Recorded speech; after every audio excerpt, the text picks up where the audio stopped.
భారతదేశంలోని కుల వ్యవస్థ ఎంత నీచమైనదంటే ఈ దేశాన్ని పరిపాలించుటకు ఈ దేశంపై దండయాత్ర చేసిన రాజులకు సైతం ఈ కుల వ్యవస్థే ఉపయోగపడింది. ఈ కుల వ్యవస్థ వల్ల అనైక్యతతోటి విదేశస్తులకు సపోర్ట్ చేస్తూ భారతదేశాన్ని అప్పజెప్పిన సంఘటనలు ఎన్నో ఉన్నాయన్నారు దయానంద్. భారతదేశాన్ని జయించడానికి కారణం కులం. అలెగ్జాండర్ కూడా జీలం నది ఒడ్డుకొచ్చి చూశాడు. ఆయన ఎక్కడ యుద్ధం చేసినా ఆ దేశ పరిస్థితులు, ఆ దేశంలో ఉన్నటువంటి వనరులు, అక్కడ ఉన్నటువంటి సంస్కృతి బాగా స్టడీ చేసి ఆయన శిబిరంలోకి వచ్చేది. ఆయన ముందే చెప్తాడు, ఆ జీలంలో ఒడ్డుకొచ్చి చూస్తాడు, ఎందుకు ఆ ఫ్లేమ్స్ వస్తున్నాయి, ఆ అగ్ని జ్వాలలంటే కులం పేరుతో శాఖల వారిగా భోజనాలు తయారు చేసుకుంటున్నారు. అయితే మనం జయించొద్దని జయించడం జరిగింది. భారతీయులు అప్పటికే బలవంతులు, కానీ బయట ఉన్నటువంటి మిత్రులంతా లోపలికి రావాల్సిందిగా కోరుతున్నాము. బయట ఉన్న వాళ్ళు భోజనం చేసిన వాళ్ళు వచ్చి కూర్చోవాలి. అలాగే పాండురంగాచారి ఆయన కూడా వచ్చారు, వేదిక మీద రావాల్సిందిగా కోరుతున్నాం. అల్లాదుర్గం సురేష్ ముద్రాజ్ వేదిక మీద రావాల్సిందిగా కోరుతున్నాం.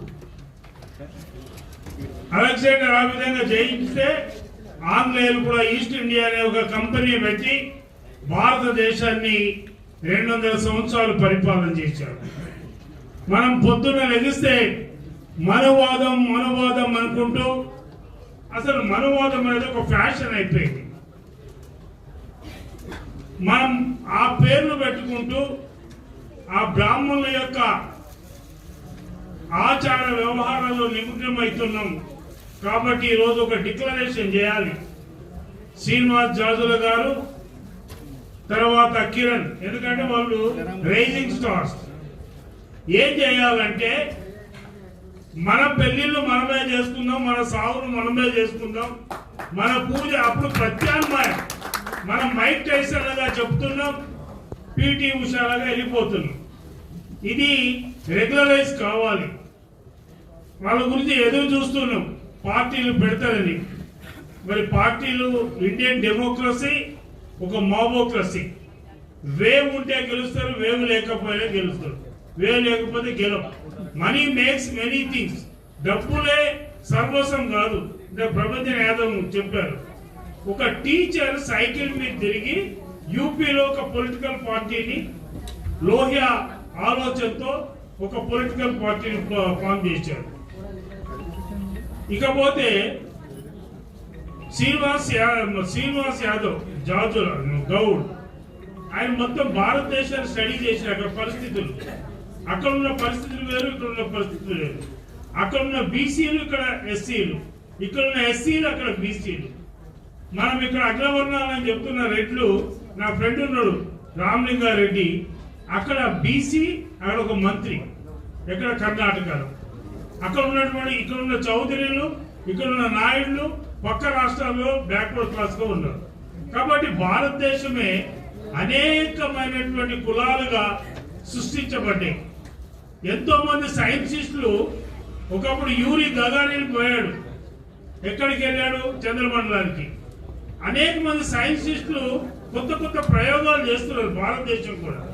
కానీ ఈ కుల నిర్మూలన జరగట్లేదు. పూలే అంబేద్కర్ పునాదులు వేశారు. కుల నిర్మూలన జరగకుండా భారత జాతిని ఒక రేస్ కింద క్రియేట్ చేయలేము. ఆ రేస్ అయినప్పుడే మనం పవర్కి వస్తాం. కాబట్టి మన తెలుగు రాష్ట్రాల్లో ఓ రెడ్డి రెడ్డి మేడ్, ఓ కమ్మాయి కడి కమ్మ కడి కాదు నడుస్తుంది. ఇక్కడ నడుస్తలేదు. పక్క రాష్ట్రంలో మళ్ళీ యాక్టివేషన్ అయిపోయింది. ఓ బొమ్మనే ఓ బడి బొమ్మన్ బోర్డ్, అది నడిచింది కొంతకాలం, ఇంకొక రూపంలో నడుస్తుంది. కాబట్టి వీటిని మనము ప్రారదోలాలంటే ఒక పర్సనాలిటీ తయారు కావాలి. ఫస్ట్ ప్రజలు సైకలాజికల్ గా ప్రిపేర్ కావాలి. ఒక ముస్లిం ఉన్నాడు, కరీం భాయ్ వెళ్ళిపోయినా వైసాబ్ ఉన్నాడు, ఒక ముస్లిం ఉన్నాడు, ఒక గ్లూకోజ్ లేని ఆయన వస్తాడు, ఖాన్ సాబ్ అంటాడు, రెడ్డి సాబ్ అంటాడు. రెడ్డి ఆయనకి ఏమి లేకపోయినా సాబ్ అనేటువంటి ఒక టైటిల్ ఇస్తాడు. అంటే సైకలాజికల్ గా మనం ప్రిపేర్ అయిపోయినాం. ఒక 2 ఎకరాలు లేనటువంటి చౌదరిని కూడా చౌదరి అంటాం, చౌదరి సాబ్ అంటారు. అక్కడ యాదవుల్ని కూడా చౌదరి అంటారు, దళితులను కూడా డబ్బుంటే వాళ్ళు చౌదరి అంటారు. కాబట్టి ఈ సమాజం అనేటటువంటిది అనేకమైన కులాలుగా ధ్వంసం చేయబడినటువంటి భారతదేశము మనము రెగ్యులరైజ్ చేయాలంటే సామాజికమైన విప్లవం రావాలి. సామాజిక విప్లవం రాకుండా ఆ ప్రయత్నం జరుగుతుంది. బుద్ధుడు దగ్గర నుంచి చార్వాకుల దగ్గర నుంచి అనేక విధాలుగా పోరాటాలు, చాలా క్లిష్టమైనటువంటి పరిస్థితులు. ఇప్పుడు శ్రీనివాస్ యాదవ్ పవర్ రావాలన్నా, దయానందకి పవర్ రావాలన్నా, పవర్ అంటే ఏంటి? ఫ్యాను, ప్యూను, తర్వాత బ్లూ లైట్ కారు. దానికన్నా ముఖ్యం ఏంటంటే ఆత్మగౌరవంతో, స్వాభిమానంతో మనం ముందుకెళ్లాల్సిన అవసరం ఉంది. పూలే గారు ఏం చెప్పారు? మనం మనువాదం అంటున్నాం, ఆ పేర్లో పెట్టుకుంటున్నాం, స్త్రీలాగా 10 బొట్లు పెట్టుకుంటున్నాం. ఆ బ్రాహ్మణుడు చెప్పినట్టంటే ఆ సిద్ధాంతాలు పాటిస్తున్నాం. మన పండుగల వల్ల ఎంత నష్టపోతున్నాం. అది శాస్త్రీయ పండుగల పూర్వం ఎందుకు పెట్టారు? అమ్మవారి భక్తులు అంటాడు, స్త్రీని గౌరవించాడు, తల్లిని చూడడు, భార్యను హింసిస్తుంటాడు, మరి అమ్మవారి భక్తులు అంటాడు. అసలు అమ్మవారి భక్తులు అంటే అర్థమేంటి? అల్టిమేట్లీ మన సంస్కృతిలో ఏంటంటే స్త్రీని గౌరవించడం. ఈ శ్రామిక వర్గాలైన దేవతలు ఎవరు? వాళ్ళు కష్టజీవులు. అక్కడ కష్టపడి పని చేసి మనమే ఆ కట్ట తెగకుండా కట్ట మైసమ్మను సృష్టించుకున్నాం. ఈ గ్రామ దేవతలు పోయి అక్కడ వచ్చి బ్రాహ్మణుడు చేస్తున్నాడు.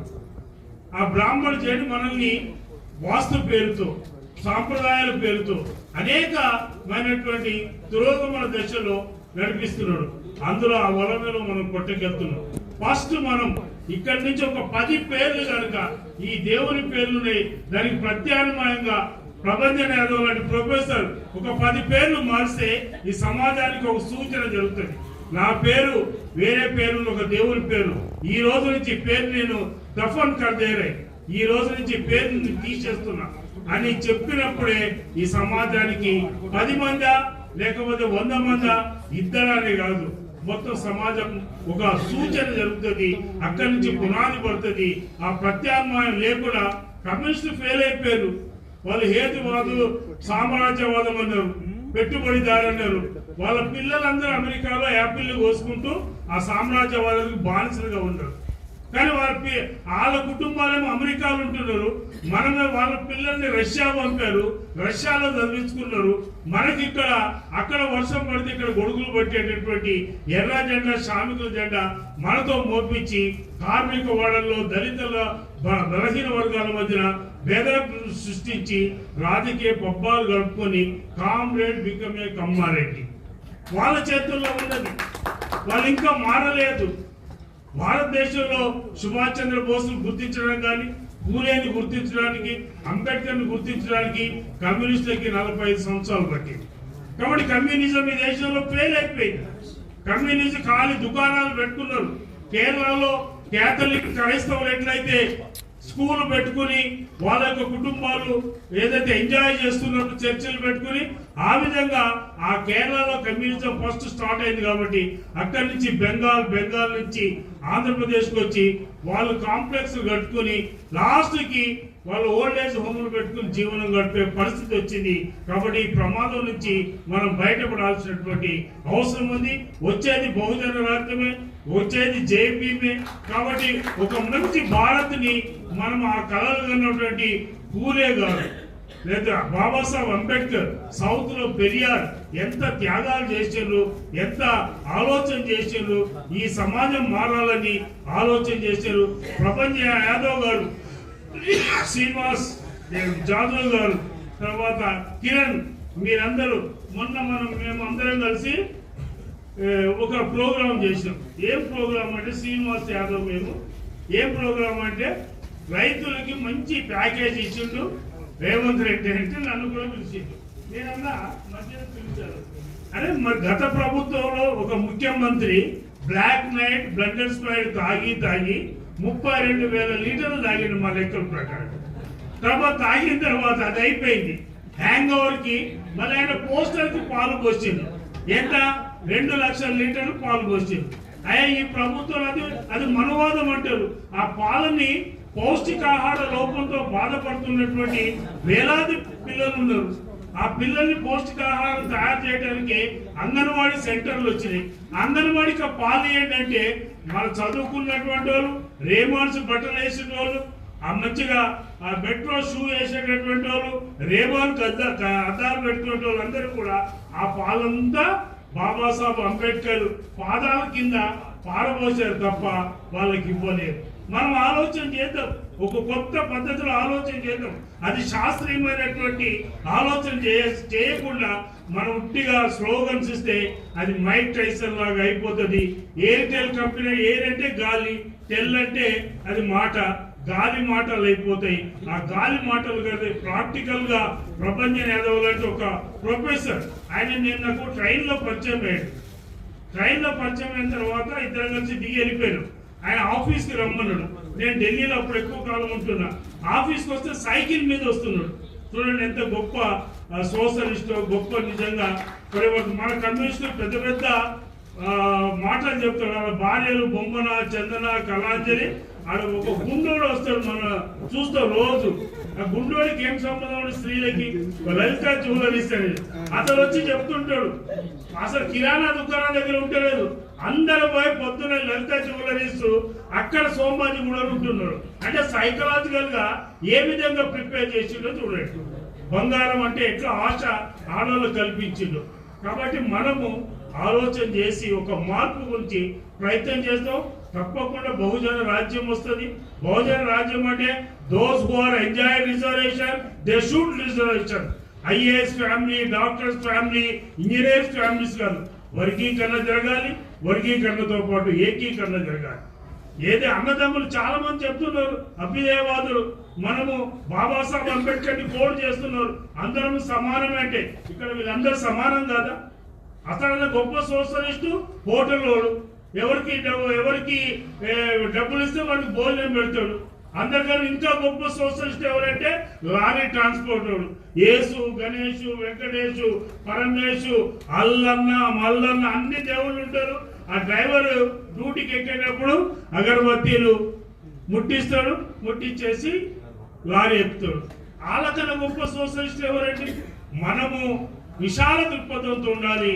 మన అన్నలు ఏం చేసిన పెద్దరికం తీసుకోవాలి, వర్గీకరణని అంగీకరించాలి.